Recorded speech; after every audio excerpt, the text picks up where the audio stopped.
In any sporting event, it's a major achievement to get into the final. And for this historic event, it's even more special. That as the Melbourne crew warms down, they know in the back of their minds that the ebbs and flows of competitive sport have given them the hard semi-final and Sydney the easy one. For a race over 2,000 metres, this makes a difference. For Oxford and Cambridge, the feeling is the same. Prior to the much anticipated final, there are the official team photographs and a special dinner for all the competing universities at the Tang Dynasty Hotel. It's another excellent banquet where crews can socialise, gifts can be exchanged, and the organisers and hosts can be thanked.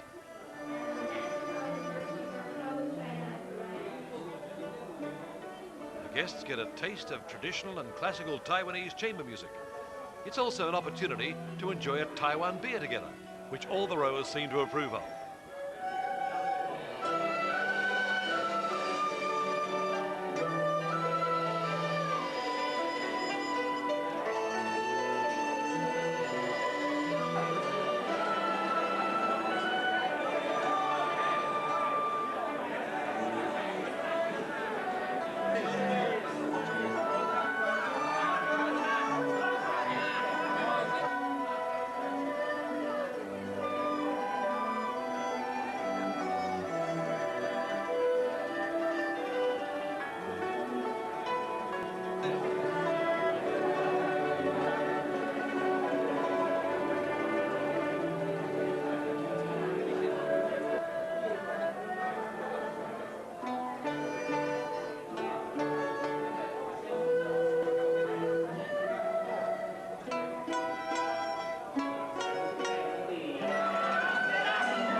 Japan and Australia renew old acquaintances as the two countries have exchanged rowing challenges on a regular basis for the past 30 years.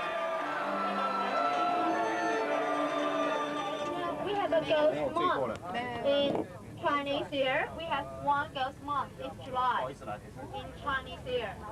And at the end of Chinese year, at the first day of ghost month, the gate of the hell will open. So the ghosts have some vacation during the month, and today is the day they are going to close the door. After the enjoyable dinner, there is a special event to attend late in the evening for all the competitors. It's Eland County's Chungu Festival, a festival that unites people, gods and ghosts in a game that is an edge of danger. There's an absolute dearth of beer. You can't buy them anywhere. It is a festival that has not been seen for 40 years, but has recently emerged again as an annual event. Greased poles as high as an 8-storey building, adorned with ritual gifts of meat at their summit, tower over the gathering crowd. These are the focus of the event. Towards late evening, young men attempt to climb up these slender poles to retrieve the meat at the very top. First to make it to the summit and back with the meat wins. When the meat slips out of the hands of the near victor's grasp, the crowd surges forward like hungry ghosts to catch it. Eating this ritual meat will bring peace throughout the air. The Chungu Festival is a crowd-pulling event for Eland County and indeed Taiwan.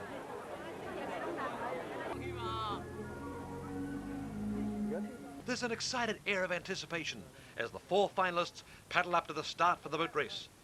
Never before has Oxford, Cambridge, Sydney and Melbourne universities met in a race together at the one time. It's an historic time for rowing. It's a celebration of competition between 4 of the world's top universities.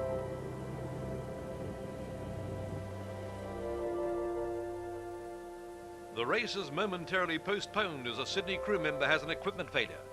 This is quickly resolved and the 4 crews back into the starting bay for this grand race.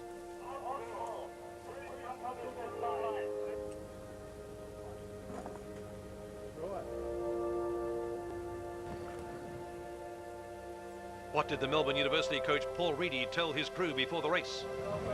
Told them to be aggressive and race hard. The first worldwide intercollegiate boat race final is underway. Melbourne University on this side moves into the lead immediately, but then Sydney and Oxford challenge the leader.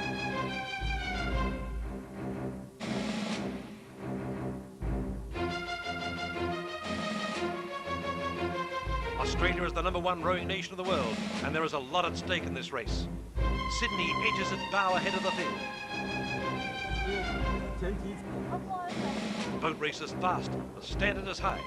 The legs are pushing down hard, and the boats are running along well. Sydney and Oxford move forward by a boat length ahead of Melbourne and Cambridge. The easier semi-final for Sydney and Oxford could be a factor, but no one is going to give up. Everyone wants to win.